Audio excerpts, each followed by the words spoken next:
Hey everyone, this is your friend and host, Pop Culture Junkie. Have you checked out the rapidly growing in popularity podcast called A Thing? My good friends Corey and Nancy host this local area podcast, now available on iTunes and Anchor. In the latest episode, we began a new segment on their show called A Novice's Guide to Professional Wrestling by discussing the top matches of all time at WWE's biggest party of the summer, SummerSlam. Check out part 1 of our new segment here, and remember to subscribe to their show on iTunes and Anchor for their full weekly episodes. Hey, Nancy. Hey, Corey. So, this segment that we're in here, I decided we need to have a friend on to teach us a thing or two about a thing. We're going to learn a thing today? We are. I'm going to begin this segment by calling it A Novice's Guide. And today's subject happens to be professional wrestling. And I am, well, not just me, you're here too. You and I are joined by the one, the only, and for today's episode, Professional Wrestling Junkie. Hello, guys. How we doing? Thank you so much for having me back on. Of course, always Mr. love having you. Always a pleasure to be here. And we're talking about one of my favorite subjects today, aren't we? Yeah. Yeah. Because I shot you a text behind the scenes earlier in the week asking you about some of the pay-per-view events coming up. And you told me about SummerSlam. Yep, SummerSlam's coming up next month, August. It's, I want to say they've done probably about 30 of these now, something like that, since, actually 31 because it was 88 that started, yeah. So it's been around for a long time pay-per-view. And it's kind of one of the runners-up right behind WrestleMania as far as like what they call the Big Four. There's 4 main pay-per-views every year, and SummerSlam is one of the Big Four that is widely known all around the world. Is one like Rage in the Cage? Is that another one? Like, Rage in the Cage. I think there was that may have been like a subtitle to one of the pay-per-views once. Yeah. I thought that was a Jay Giles band song. See, so I wanna start this off right now. So like, if this is a novice guide, we're gonna put me a step below novice because that is about my entire knowledge of wrestling. So I'm just putting that out there now. So I'll have plenty of questions.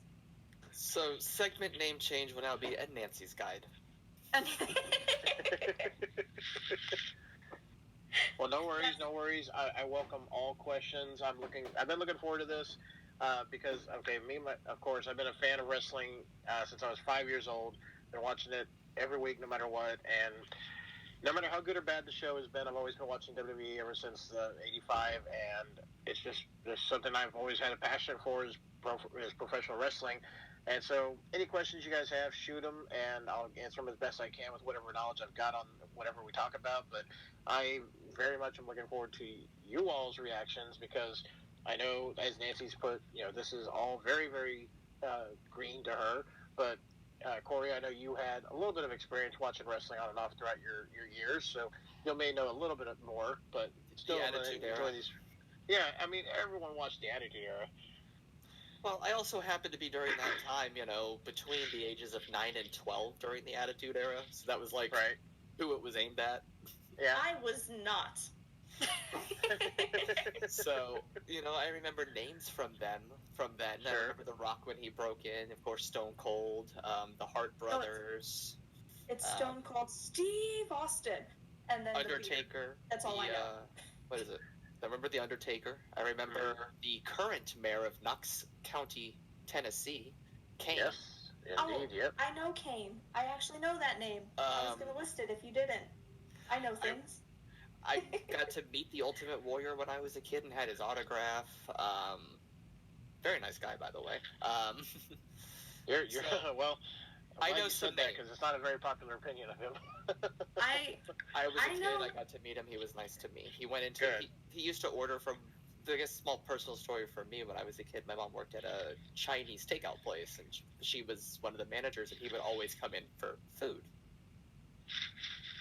Really? You get food at a Chinese takeout place? Scandalous. So he would come in, and one day I was there, and I got an autograph from him. He brought in the picture himself and autographed it. It was nice.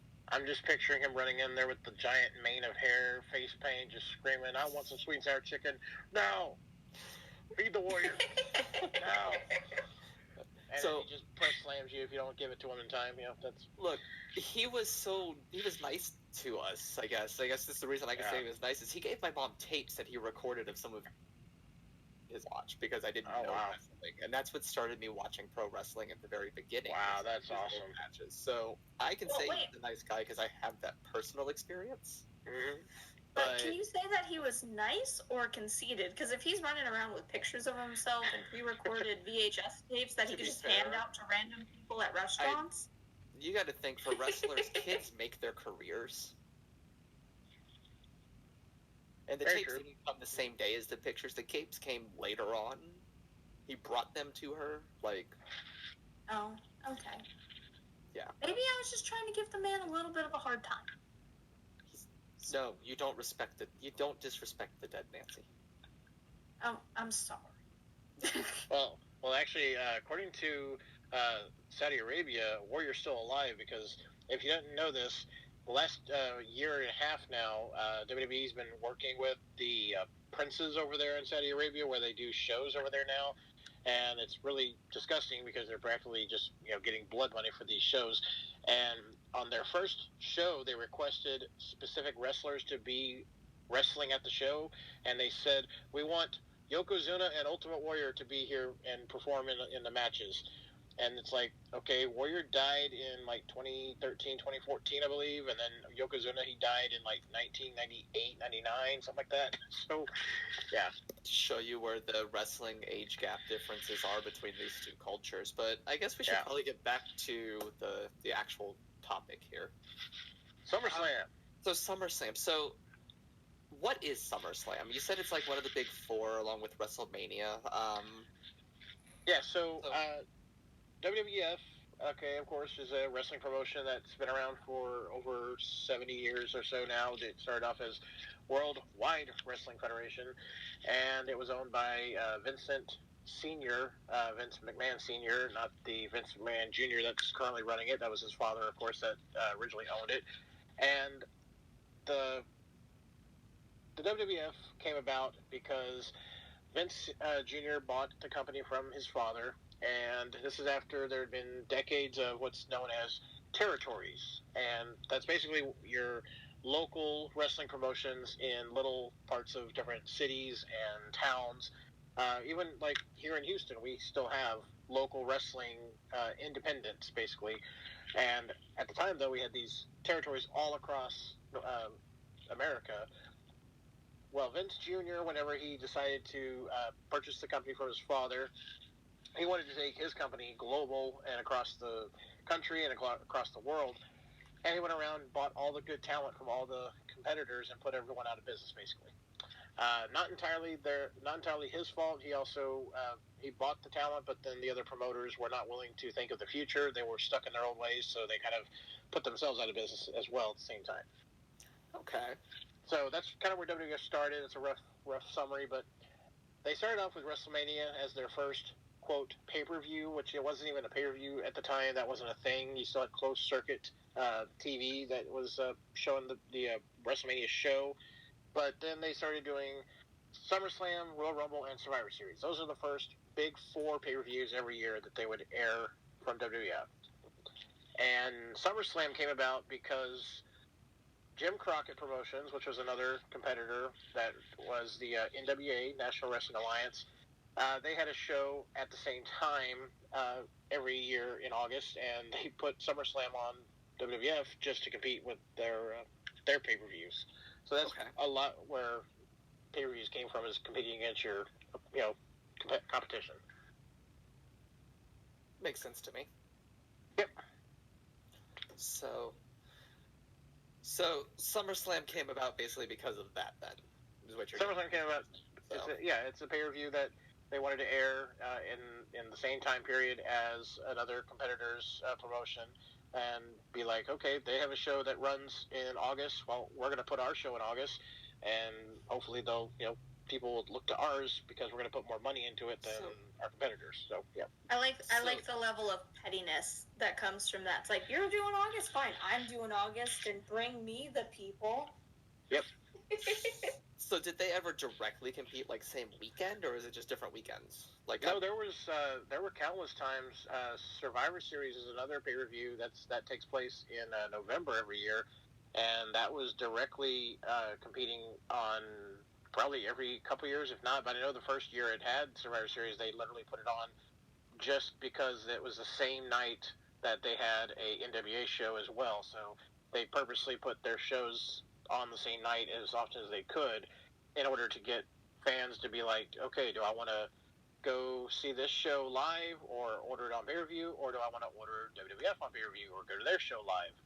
And that's, again, where buying up all the main talent from all the territories, you're going to have the better show just because you have the better talent, regardless of having the better matches, because that was the big difference. Is WWF was known for, at the early years, buying up all the talent, the big names, like Hulk Hogan, of course, biggest name in history, probably one of.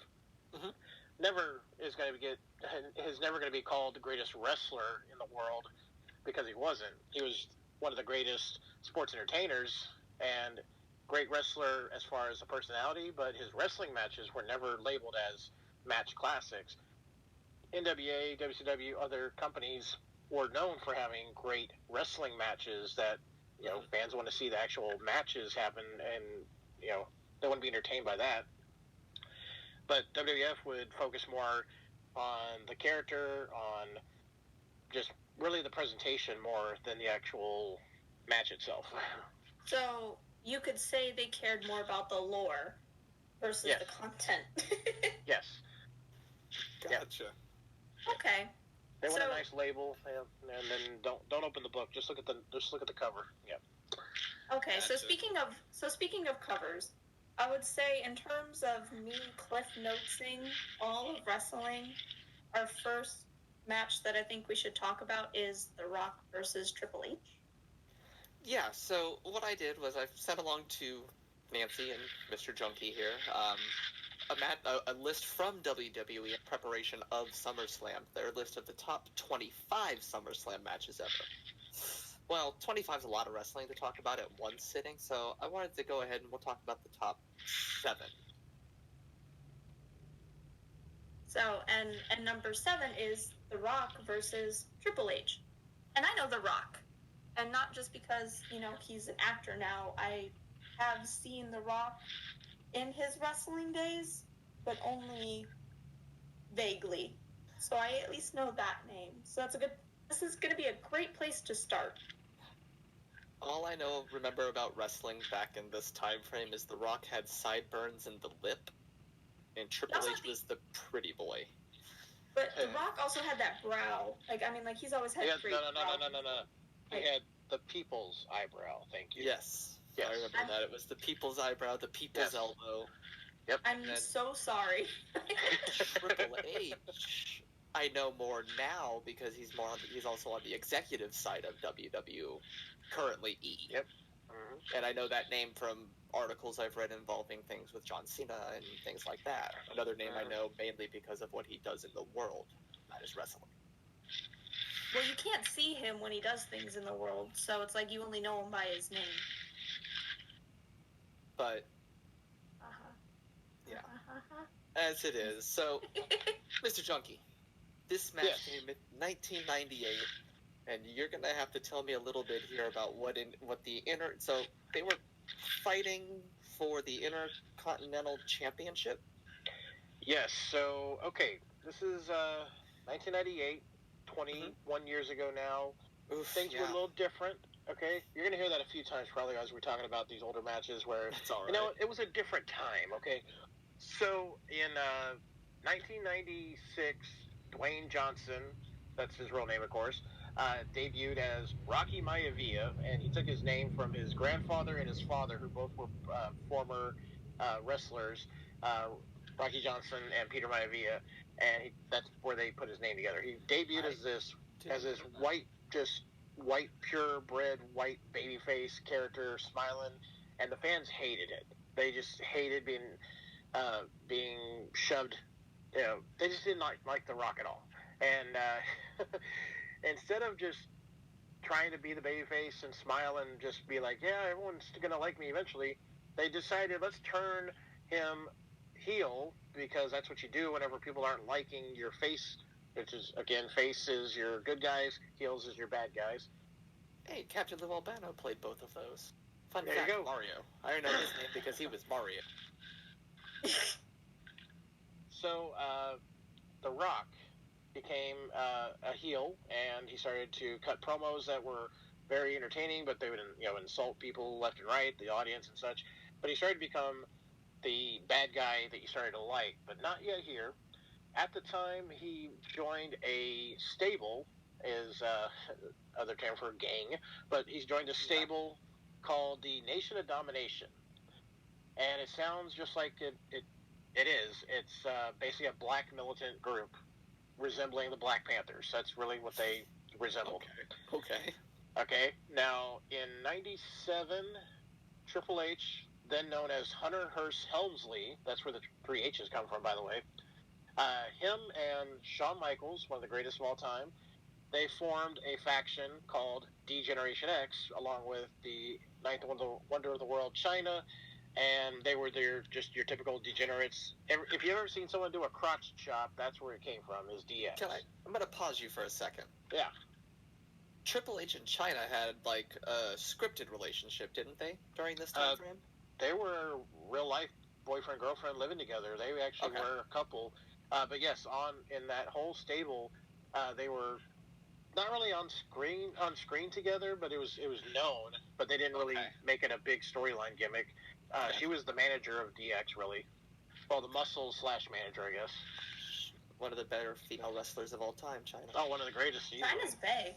I know China. China is bae. What's it? So, DX and the Nation are feuding. So you have a degenerate group versus Nation of Domination. That's basically what was happening the whole summer, or throughout the year, actually, because The Rock and Triple H had matches leading up to this match. Now, this match is, yes, I would say in the top 10. It wouldn't be my number 7, maybe, but it would be in my top 10 for sure. And that's because it's a ladder match, which was made famous by Shawn Michaels and Razor Ramon years before at WrestleMania 10. The point of the match is instead of pinning your opponent or making them submit, you put a title belt above the ring, and you have to climb a ladder and get it. You just got to knock your opponent out long enough to where you can get it without them interfering. Sounds simple enough. Gotcha. Sounds simple, yeah. Beat them with a ladder, knock them unconscious, set up the ladder, climb up, game over. Got it. Perfect. So, I guess, would you consider this worthy of the top 7 of all time? I don't have it in my top 7. I did make a list of my top 7, which we can go over in a little bit, but I would say it's in my top 10. If I had to do a 10 list, it would be in my top 10, because at the time, both of these guys had not become the main top guys yet. Now, The Rock, this is in August of 98. In November, he's going to win the WWF title at Survivor Series. And then by the beginning of 99, he's on a roll to go to WrestleMania and headline against Stone Cold Steve Austin. So he's on his way to being a main top guy right there. Mm-hmm. Triple H was still stuck in that mid-card spot until the following SummerSlam, really, when he finally got some title shots. But at the time, Triple H was still trying to get out from Shawn Michaels' shadow, really, because earlier in that year at WrestleMania 14, Shawn Michaels had his last match due to a back injury, and they had to replace him with other people to join DX following that event. But Triple H here really kind of gave him a chance to shine and show that, hey, I'm not just, Shawn Michaels' little sidekick. I can really put on a great match. And it was different for them, too, because these guys were not known for your quote-unquote hardcore-style matches. So that's what really made it appealing. Gotcha. So, I think we're going to go to number 6 on their list, which is from 94. Yes, and this is, very good match. So, Bret Hart versus Owen Hart in the steel cage for the championship. So, brother versus brother. I'm all about the sibling rivalry. I know who Bret the Hitman Hart is. sunglasses and all, I know that persona. Like, I know that name, having never really watched any of his matches. I know who he is. Owen Hart, I know who he was as well. Unfortunately, his life and career were cut short at an event and during a practice. No, it was during the show. Oh, was it during the show? I always thought it was during practice. It was live on pay-per-view when it happened, yep. Gotcha. Oh, no. Yeah. So, how long after this match was that? That was at the Over the Edge pay-per-view in May. It was May 23rd, 1999. Okay. So this was a while after. Yeah. Like 5 years. Okay. Yep. So, this match, tell me about it. So, the Hart family is legendary in Canada, of course. That's where they're from, is Canada. But the Bret the Hitman Hart, he debuted in the WWF in the mid 80s. Owen Hart followed in the footsteps and would wrestle at their father, Stu Hart, had a wrestling promotion called Canadian Stampede, and they would do wrestling promotions out there. It was basically an indie show kind of setup, but that's where all the Hart brothers, because there's multiple, they had like 13, 14 kids, including daughters and sons. It's ridiculous how many kids they had. But they would wrestle for their father's territory. Bret got the opportunity to go to WWF, and he never left there until the Montreal Screwjob in '97. But Owen followed shortly after, and they really kept them apart. They didn't even want the fans to know that these two were brothers. And the way they did that was they had Owen Hart debut as the Blue Blazer character, and which he looked like a very crappy superhero in a mask, and they wouldn't even announce that his name is Owen Hart. They just said Blue Blazer, which was odd, because they didn't want him associated with Bret at all. But fast forward to Royal Rumble of Survivor Series in '93, they had a little family feud match where it was all the brothers in a tag team match. It was 4-on-4 against 4 of the guys. And during the match, Owen and Bret accidentally collide into each other, and Owen's the only one that gets pinned on their team, and he throws a hissy fit as the younger baby brother would. Mm-hmm. And they kiss and make up later on at the Royal Rumble in January. Bret and him, they've now become a tag team. They go for the tag belts. Bret is injured, mocked injured, of course, but he ends up losing the match for them, and they don't win the titles. And then Owen Hart gets really upset, and he attacks his brother. And that leads to a match at WrestleMania 10 that same year, which was an incredible matchup. And then this match is the follow-up to that, because at WrestleMania 10, they had an opening matchup, Owen versus Bret. Owen won the match. That was the first match of the card. But later in that night, Bret Hart got a WWF title match at that same show, and he won the WWF title match that night. So he won the main title, even though he lost to his brother early in the night. So Owen's like, well, I get the first shot. I should get a shot at the title. And they finally get a match here at the SummerSlam show for the WWF title inside of a steel cage, because you got to have a way to finally settle this feud. Okay. So, steel cage matches, how common are they? On and off, I'm sorry, I didn't mean to cut you off. Is this like a big deal when it comes up in a pay-per-view? Does it come up like in a normal Monday Night Raw or a SmackDown episode? Okay, here's the thing I have about cage matches. I grew up watching cage matches as a stipulation you would only see because something has to finally have a solution, a final, ending to a feud, storyline, whatever you want to call it. You would see two wrestlers have a feud, whatever they're fighting about. Somebody called somebody's mother this or whatever, who knows. And the match would go to a draw. Maybe they had a time limit back then, or somebody would get thrown out of the ring and get counted out. And so you never really got a declared winner because nobody got pinned or submitted. So you don't have a final, I got the last win, I am the one that went over. So cage matches were used to make sure you had nowhere to go. You couldn't, run away and get counted out. You had to have a winner. Then you would also have sometimes people interfering in matches, and this would prevent them from interfering. Lately now, cage matches have become just, hey, we're gonna do a cage match. You and you just fight, but why? Why do we have a cage involved? Oh, just the people will love to see a cage. Like, but why is the cage needed? That's the problem with stipulation nowadays. Yeah. So I have a question because I feel like I've seen people like enter the cage, like for like lack of interference, which I guess is like one of the purposes of said cage. So when did they start like we're gonna have extra people crawl into the cage and just have it become chaos? I think it really, ever since the Attitude Era, that's when all the rules got thrown out because it was basically the wild, wild west of everything. Just do whatever you want, make it look good, and get us ratings. Screw the rules. We need money. Get it done. Pretty much. Okay. Gotcha. Yeah. Okay.